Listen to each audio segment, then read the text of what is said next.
Hello students, welcome to Aparna computer classes.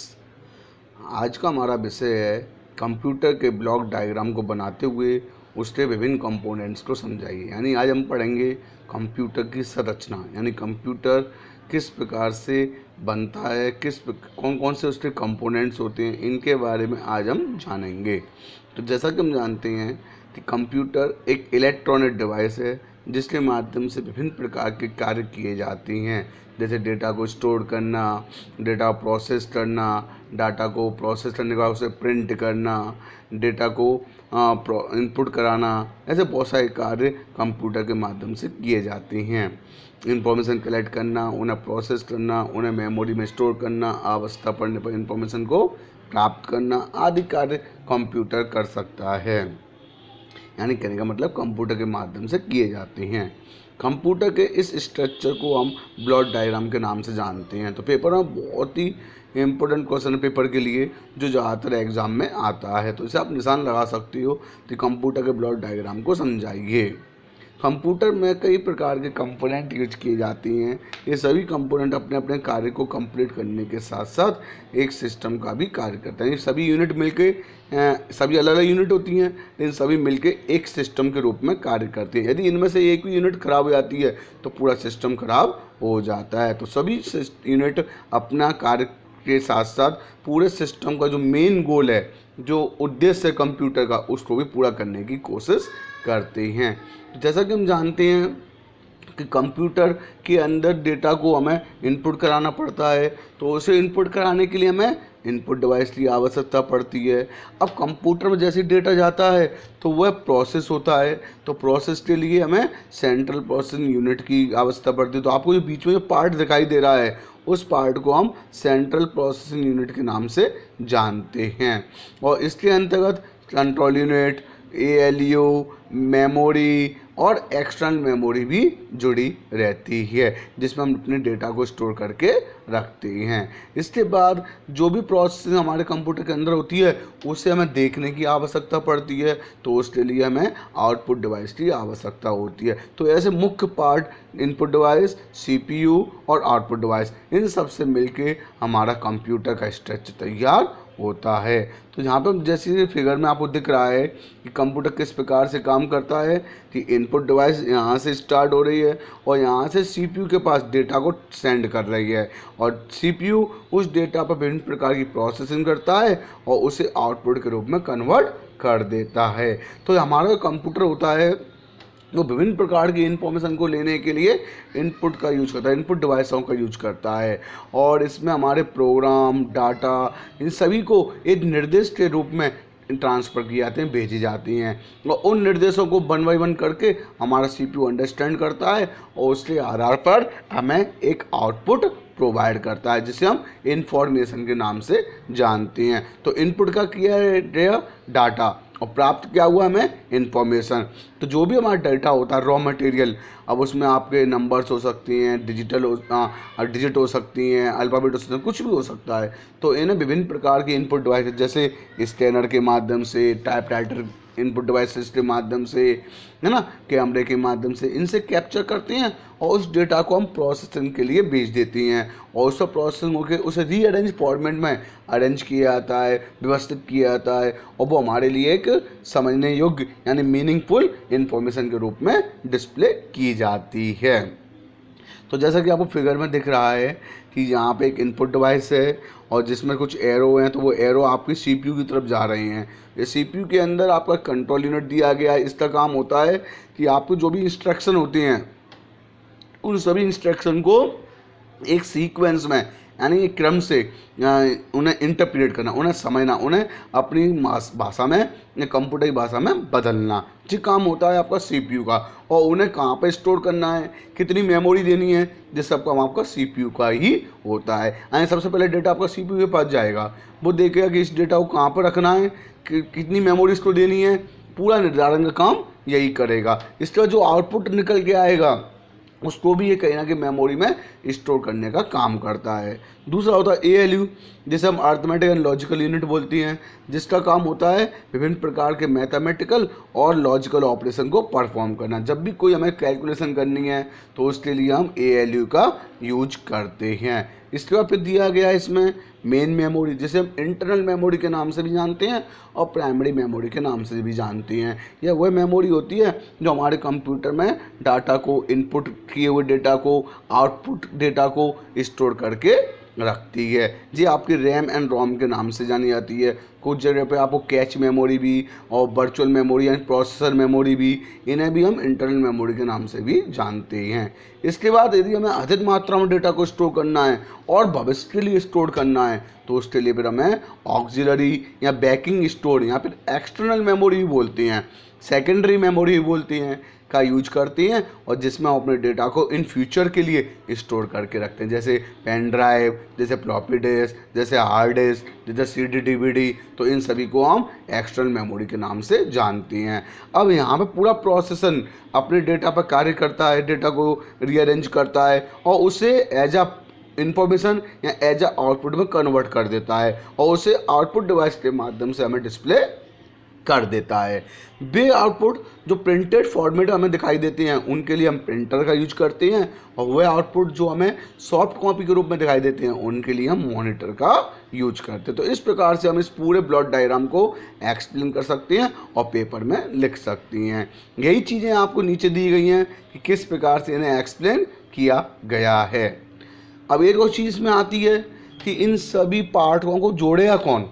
तो इन सभी पार्ट्सों को जोड़ने के लिए और इन सभी पार्ट्सों के मध्य डाटा का ट्रांसफ़र करने के लिए कुछ सर्किट यूज किए जाते हैं, कुछ वायर्स यूज किए जाते हैं, तो उन्हें हम बस के नाम से जानते हैं। तो इसके अंदर जो डेटा आपको ट्रांसफ़र किया जाता है, डेटा को प्राप्त किया जाता है, एक डिवाइस से दूसरी डिवाइस के मध्य डेटा को ट्रांसफ़र करना, तो उसके लिए बसेस का यूज किया जाता है, यानी वायर्स को हम बसेस कहते हैं। तो इसके अंदर 3 प्रकार की बस होती हैं। ये एक्स्ट्रा इन्फॉर्मेशन है, आप पढ़ सकते हो, समझ सकते हो। जैसे आपकी कंट्रोल बस होती है जो आपके कंट्रोल यूनिट को डेटा भेजती है, इंस्ट्रक्शन भेजती है, निर्देश भेजती है ना, और उसको ये बताती है कि भैया इस डेटा को कहाँ पे स्टोर करना है और इसे कितनी मेमोरी प्रोवाइड करनी है। एक डाटा बस होती है जो डाटा को लेके जाती है और उसे CPU और प्राइमरी मेमोरी के मध्य ट्रांसफ़र करने का काम करती है। एक एड्रेस बस होती है कि हमारा जो डेटा किस जगह पर स्टोर है तो उसका पता कौन ला के देगा, तो उसके लिए एड्रेस बस का यूज किया जाता है। तो यहाँ पे हम बात करते हैं इनपुट डिवाइस के बारे में। तो इनपुट डिवाइस एक ऐसी पेरिफेरल डिवाइस, पेरिफेरल का मतलब होता है जिसे हम आसानी से कंप्यूटर से कनेक्ट कर सकते हैं और आवश्यकता न होने पर उन्हें हटा भी सकते हैं। तो जैसे हमारे स्कैनर, प्रिंटर, तो ये सब पेरिफेरल डिवाइसेस होती हैं जो यूजर द्वारा दिए गए इंस्ट्रक्शन को प्राप्त करके इन्हें कंप्यूटर में भेजता है। यानी इनपुट डिवाइस का काम क्या है कि हम जो डेटा दे रहे हैं, जो इन्फॉर्मेशन हम दे रहे हैं, उसे कंप्यूटर में ट्रांसफ़र करना, कंप्यूटर को प्रोवाइड कराना, यहाँ पे प्रोसेसिंग को प्रोवाइड कराने का काम इनपुट डिवाइस का होता है। तो जो हमसे विभिन्न प्रकार के डेटा निर्देशों को लेता है और उसे स्टेप बाय स्टेप कंप्यूटर को प्रोवाइड करता है, जैसे कंप्यूटर उस निर्देशों को प्रोसेस करके उसे आउटपुट में डिस्प्ले कर सकता है।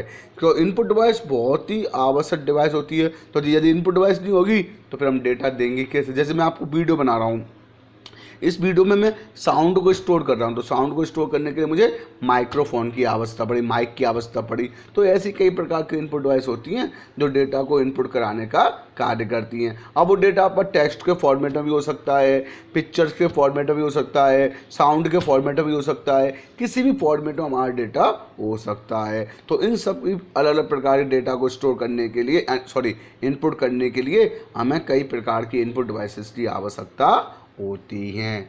तो यहाँ पर हमारा कंप्यूटर इन सभी इंस्ट्रक्शन और डेटा को बाइनरी लैंग्वेज में प्राप्त करता है, क्योंकि कंप्यूटर सिर्फ बाइनरी भाषा समझता है, यानी 0 और 1 को, और बाइनरी डेटा को आसानी से समझ सकता है और उसे एग्जीक्यूट यानी परफॉर्म भी करता है। कंप्यूटर डेटा को भेजने के लिए उसकी आवश्यकता अनुसार कई प्रकार की इनपुट डिवाइस होती है, जैसे keyboard, mouse, card reader, scanner, touch screen, है ना, माइक्रोफोन, स्पीच रिकॉग्निशन और आपके OMR, OCR, ऐसे बहुत सारी इनपुट डिवाइस जिनके माध्यम से हम डेटा को इनपुट कराते हैं। अब आता है सीपीयू के बारे में। सीपीयू क्या होता है? तो जैसा कि मैंने बताया, सेंट्रल प्रोसेसिंग यूनिट, यानी आपके कंप्यूटर का एक ऐसा मुख्य भाग जिसे हम ब्रेन के नाम से जानते हैं। कंप्यूटर का ब्रेन बोलते हैं, दिमाग बोलते हैं, यानी पूरा काम यही करता है। यानी इनपुट लेने के बाद अब उसे कैसे अरेंज करना है, कैसे रिप्रेजेंट करना है, कैसे उस पर परफॉर्म करना है, क्या प्रोसेसिंग करनी है, पूरा काम आपका सीपीयू के द्वारा ही किया जाता है।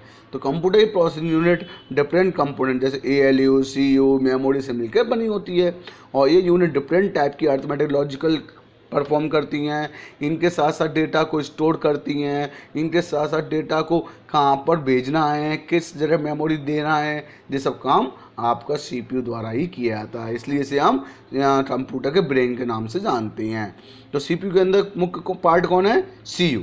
सीयू को हम सीटीयू भी कहते हैं, आपकी कंट्रोल एंड टाइमिंग यूनिट के नाम से भी जानते हैं। ये कंप्यूटर सबसे कॉम्प्लेक्स यूनिट है, यानी जटिल, जो कंप्यूटर प्रत्येक प्रोसेस को परफॉर्म करने के लिए सहायता करती है। यह यूनिट विशेष प्रकार के टाइमिंग और कंट्रोल सिग्नल जनरेट करती हैं, जिनकी सहायता से निम्नलिखित कार्य जैसे इनपुट, डेटा बसेस और इंस्ट्रक्शन को स्टोर करना, यानी मेमोरी प्रोवाइड करना, इंस्ट्रक्शन को डिकोड यानी कंप्यूटर की भाषा में बदलना, इंस्ट्रक्शन को विभिन्न प्रोसेस प्रदान करना, और आउटपुट को मेमोरी में भी स्टोर करना, प्रोग्राम काउंटर को कंट्रोल करना, यानी कौन कौन से प्रोग्राम कब चलेंगे, ये पूरा काम आपका सीयू के द्वारा ही परफॉर्म किया जाता है।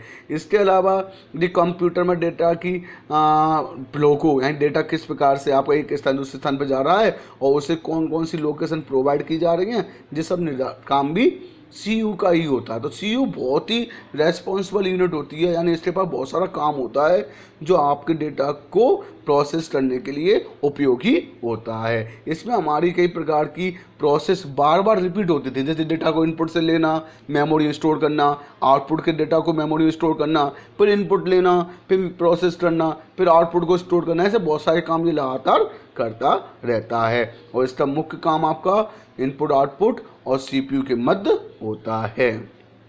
फिर आते हैं एएलयू।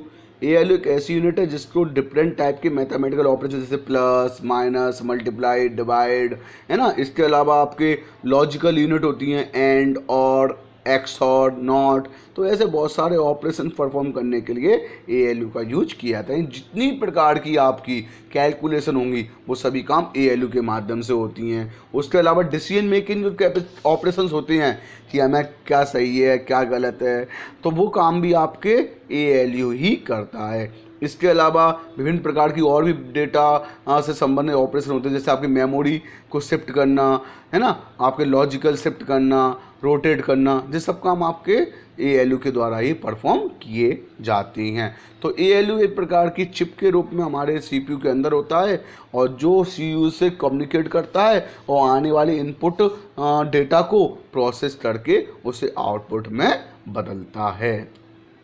फिर आती है इसके बाद आउटपुट डिवाइस। तो जिस प्रकार से इनपुट डिवाइस महत्वपूर्ण है, उसी प्रकार से आउटपुट डिवाइस भी बहुत महत्वपूर्ण है। तो आउटपुट डिवाइस एक ऐसी पेरिफेरल डिवाइस होती है जो यूजर को आउटपुट प्रदान करती है। यदि आउटपुट डिवाइस नहीं होगी तो पता ही नहीं चलेगा हमें कि हमारा आउटपुट किस प्रकार से दिखाई दे रहा है। तो जिस प्रकार इनपुट डिवाइस यूजर और कंप्यूटर को जोड़ने का काम करती हैं, उसी प्रकार आउटपुट डिवाइस कंप्यूटर और यूजर को जोड़ने का काम करती हैं। आउटपुट डिवाइस के माध्यम से यूजर को इन्फॉर्मेशन प्रोवाइड की जाती है। आउटपुट डिवाइस के माध्यम से यूजर को इन्फॉर्मेशन उसके समझने योग्य भाषा में, इंग्लिश भाषा में, हिंदी भाषा में, यानी हाई लेवल लैंग्वेज में डिस्प्ले की जाती है। आउटपुट डिवाइस के रूप में हम मॉनिटर, प्रिंटर, प्लॉटर, स्पीकर आदि का यूज कर सकते हैं। अब आती है मेमोरी, यानी डेटा को स्टोर करने की बात। तो हमारे कंप्यूटर दो प्रकार की मेमोरी आपको बताई थी मैंने, एक आपकी इंटरनल मेमोरी, एक आपकी एक्सटर्नल मेमोरी। तो मेमोरी किसी भी डिजिटल कंप्यूटर का वह भाग होता है जो डेटा को एग्जीक्यूशन के दौरान स्टोर करने का काम करता है। यानी आपकी डेटा प्रोसेस हो रही है तो उसे रखा कहाँ पे जाएगा, तो उसके लिए हमें उसको एक मेमोरी प्रोवाइड करनी पड़ती है जहाँ पर उस डेटा को कुछ समय के लिए रखा जाता है। मेमोरी की सहायता से उन डेटा और इंस्ट्रक्शन को सुरक्षित रखा जाता है जिन पर प्रोसेसिंग के दौरान उपयोग में लाना होता है। कंप्यूटर में कई फाइल प्रोग्राम को मेमोरी में स्टोर करके रखा जाता है। कंप्यूटर मुख्यतः प्राइमरी और सेकेंडरी मेमोरी यूज की जाती हैं। प्राइमरी मेमोरी का यूज प्रोसेसिंग के दौरान है, जब भी प्रोसेस हो रही है तब प्राइमरी मेमोरी, और जैसे प्रोसेसिंग पूरी हो जाती है डेटा को फाइनली फ्यूचर के लिए स्टोर करना होता है तो हमें सेकेंडरी मेमोरी की आवश्यकता होती है, जिसके माध्यम से हम अपने डेटा को परमानेंट स्टोर करके रख सकती हैं। अर्थात प्राइमरी मेमोरी कंप्यूटर सिस्टम का वो भाग है जब सेकेंडरी मेमोरी स्टोरेज आवश्यकता अनुसार जोड़ी जा सकती है। यानी प्राइमरी मेमोरी होना आवश्यक है, सेकेंडरी आपकी रिक्वायरमेंट है। आप उसको जोड़ भी सकते हो और नहीं भी जोड़ सकते हो, लेकिन यदि हमें भविष्य के लिए डेटा स्टोर करना है तो जोड़ने की आवश्यकता पड़ती है। सेकेंडरी मेमोरी में प्राइमरी मेमोरी की तुलना में कई गुना डेटा अधिक स्टोर हो सकता है और ये रिमूवेबल भी होती है, यानी इन्हें आप आसानी से हटा भी सकते हो, लगा भी सकते हो। जैसे पेन ड्राइव, CD, DVD, है ना, डेटा को स्टोर करके आप हटा दो, फिर आवश्यकता पड़ने पर उसे अटैच कर सकते हो। Secondary storage devices non volatile होती है, यानी इसमें डेटा हमेशा परमानेंट रहता है, यानी इसमें लाइट जाने के बाद भी डेटा आपका डिलीट नहीं होता, जबकि प्राइमरी मेमोरी में डेटा लाइट जाने के बाद डिलीट हो जाता है। अर्थात स्थायी इसमें स्टोर डेटा अधिक समय तक स्टोर करके रखा जा सकता है।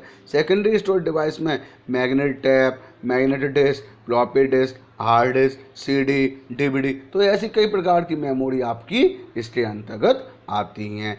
तो आपके कंप्यूटर में हमने 3 चीज़ पढ़ी, इनपुट डिवाइस, आउटपुट डिवाइस और मेमोरी के बारे में, यानी आपका CPU के बारे में। तो आज जैसा कि आप जानते हो कि आपकी जो मेमोरी है उसका साइज दिन प्रतिदिन क्या हो रहा है, बढ़ता जा रहा है। आज हम लगभग हार्ड डिस्क के रूप में 1 TB हार्ड डिस्क तक यूज कर सकती हैं। तो यहाँ पे हमने जाना कंप्यूटर के ब्लॉक डायग्राम के बारे में। बहुत ही इंपॉर्टेंट क्वेश्चन है, आप इसको अच्छे से पढ़ें, समझें और याद करें। ज़्यादातर एग्जाम में जो क्वेश्चन आता है। यदि किसी प्रकार का कोई भी डाउट्स हो तो आप कमेंट के माध्यम से ज़रूर पूछ सकते हैं। और यदि आपको वीडियो पसंद आई हो तो आप इस वीडियो को अपने फ्रेंडों में शेयर भी कर सकती हैं। और जिन्होंने अभी तक चैनल को सब्सक्राइब नहीं किया है तो जल्दी से जल्दी चैनल को सब्सक्राइब करें, जिससे आपको अपडेट वीडियो की नोटिफिकेशन जल्द से जल्द प्राप्त हो सकें। Thank you for watching this video.